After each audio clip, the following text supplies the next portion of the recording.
Dear students, hello and welcome. Today we are going to discuss the process and organization of Vedic education.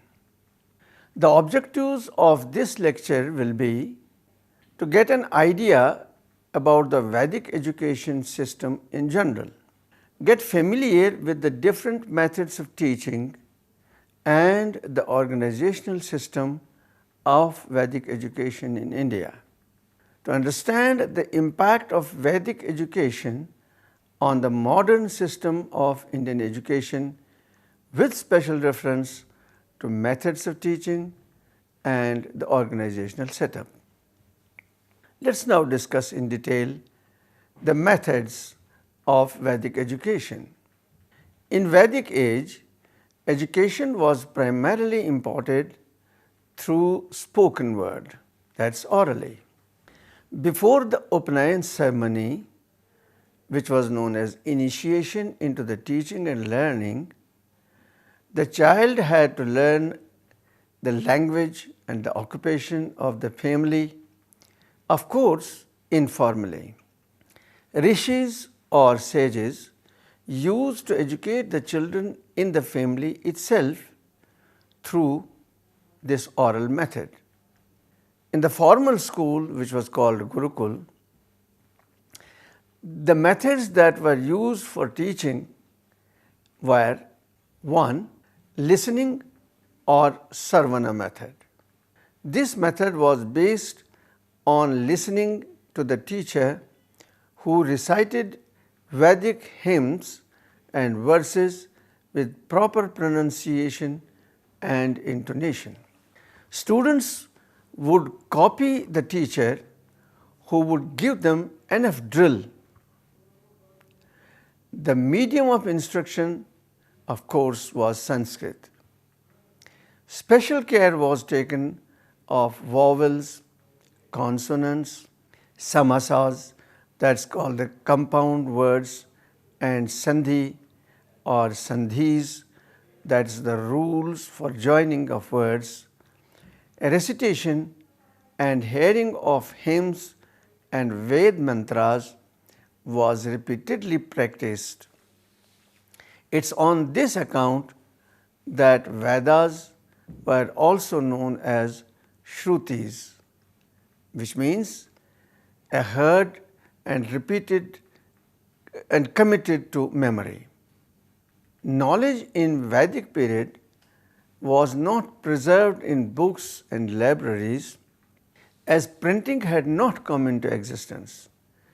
It was instead preserved in an individual just like his blood through the process of memorization. This method was called oral method and was usually meant for the students of average intelligence. For the gifted ones, other methods of teaching were used, such as deliberation method. This was also known as Chintan Manan method. It was a higher method of teaching and involved deliberations on the topic after careful thinking. Deep thinking or contemplation was called Manan and recollection was called Chintan. Free and frank discussion through question-answer technique would form a part of deliberations. Intellectual appreciation of the truth was possible through this method only. Meditation method was another important method. Meditation was required for realization of the truth, which is described as darshana or perception of truth. Compared to intellectual appreciation of the truth, meditation enables one to become conscious of only one object, that is the Brahma or the Creator or the God. The teacher instructs the child to continue the process of self-development and at the same time retain his identity with the Brahma. Next is illustration method. In Vedic education, the teacher used illustrations and similes as devices of teaching. Clarification of subject matter was made with the help of dishtant, that is, examples. It's believed that the modern maxims of teaching, like simple to complex, known to unknown, concrete to abstract, and empirical to rational, were followed by the teachers of Vedic period also. Next method is project method. This method was adopted only in certain situations. For example, the Kshatriya and the Vaishya students had to adopt practical projects in the form of warlike feats and industrial arts. Their training was quite essential for the success in life. Now, two important considerations and specific characteristic features of Vedic education are: number one, individualized instruction, and second, monitorial system. The individualized instruction technique was used while teaching, wherein each pupil was taught separately. This technique is considered to be psychologically sound even today. Unlike the classroom system of modern age, every student received individual attention from the teacher in Vedic period. Though there was no scope for competitiveness among the students, but still we find that some students would excel and could compete with others, which was possible due to individual attention. The monitorial system, which was invented for the first time in Vedic period, had its roots in the availability of competent and efficient senior students who would take care of the junior ones and could replace their teacher in his absence. This system made the monitors responsible, well-behaved leaders in the school and later in the society. Well, that was about the methods. Now, the second part is the organization and administration of Vedic education. Let's now take up organization. In Vedic period, there was no such administrative and organizational setup as obtains today. Education was an individualized effort. It was restricted to Brahmins only, though later it was extended to the other two castes, Kshatriyas and Vaishyas. In all cases, it started from home, where sages would teach the child the language of the family and the ancestral occupation. As I said earlier, they also taught him certain religious rituals. Gurukul was the first and the last formal institution of education in ancient times, which in the later Vedic age took the form of an ashram. After the child learned the language and the occupation and traditions of the family informally, he was initiated into formal education and was sent to the Gurukul, which is the house of Guru.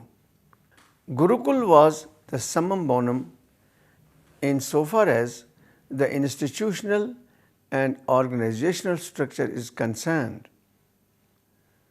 The other two similar types of institutions were Rishikuls and Acharyakuls. which functioned without any direction and guidance from the society. Organizers, managers, and administrators of the present type were totally non-existent. Formal education started with the Upanayana ceremony, which was the initiating ceremony. It was not compulsory in the beginning for receiving formal education in the Gurukul, but later in the post-Vedic period, it became compulsory. Now, the etymological meaning of Upanayana is to take one near or to come near. In the context of education, this word meant that the student should come near or should be brought near the teacher for receiving education. In the post-Vedic period, this ceremony became so important that it was usually regarded as the second birth of an individual. Thus, Brahmins began to be called Dvij, that is, the twice born or born again. The two births signified the physical birth and the spiritual birth. On the occasion of Upanayana ceremony, the Guru or the preceptor used to give to the boy his mantra or the advice, and his spiritual life began from this point. This means that from this day and time, his education started, which ultimately led to his spiritual development in the due course of time. On this occasion, only the parents of the child would be present and none else. So, no administrator, no organizer, no supervisor, and the like. The parents would give some gifts or some money to the teacher at this time, which was called samidha. The preceptor or the teacher, by making a pious resolve before a sacrificial fire in presence of the parents, established with the people a material as well as spiritual contact. Henceforth, it was the responsibility of the Guru to provide a living place, that's called the habitat, food, clothing, etc. to the student. The student became a part of his family and thus would be fed, nursed, and protected by the teacher in all respects. In return, the child would do everything at the command of the teacher. There was no uniform rule for the duration of education, but it's certain that education would normally start from the age of 8 to 12 years and would continue up to the age of 36 years. On the basis of the period of education, the students were divided into three categories.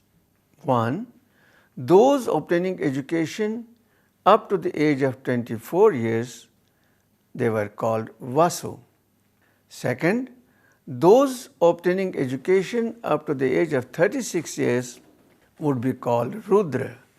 And third, those obtaining education up to the age of 48 years would be called Aditya. After receiving education for 12 to 24 years, the child would leave the Gurukul and enter domestic life. Some meritorious and capable students would continue to remain there and adopt the profession of their teacher. Now, let's discuss the second part of the organization of education, that's administration. There was no formal administrative and supervisory system as we find today. But at the same time, the system of education was well organized and was considered supreme in the contemporary world. The content, the methodology, and other related matters were so effective that even the present time managers and organizers of the most advanced systems of education admire the ancient Indian educational system. Self-imposed restrictions on the part of all concerned made the system most disciplined and thus effective. Total educational system was organized and managed jointly by the parents, the teachers and the students, while major role in managing the system was played by the teacher. In later Vedic age, we find that some devoted and sincere community members would be associated by the teacher in managing the ashram's affairs. Now, another related part of the organizational administration of education is certification and convocation. There was no formal examination and certification system in Vedic education. Success in real life situations was the test of one's efficiency and overall effectiveness of education. After receiving education for 12 years or more, the students used to assemble near the teacher for blessings before going home. The teacher, on this occasion, used to give some pieces of advice for happy and smooth running of the future life of students, that is the household or the grihastha, how to take care of the society and the nation, and how to serve the humanity as a whole. This was done by the teacher in a ceremony which was known as Samavartan Samaroha, that's like the modern convocation. The life and education of children would be quite economical, as the living and dietary habits would be simple and non-luxurious. A rearing of milch animals, growing of food crops and vegetables around the ashram would serve as a supplementary economic resource. Begging of alms and receipt of samidha and dakshina from the community were the main sources of income. The system was therefore devoid of budgeting and allocation of funds from any government of the type of present times. With this, we come to the end of today's lecture. I hope you have enjoyed it. Thank you for watching.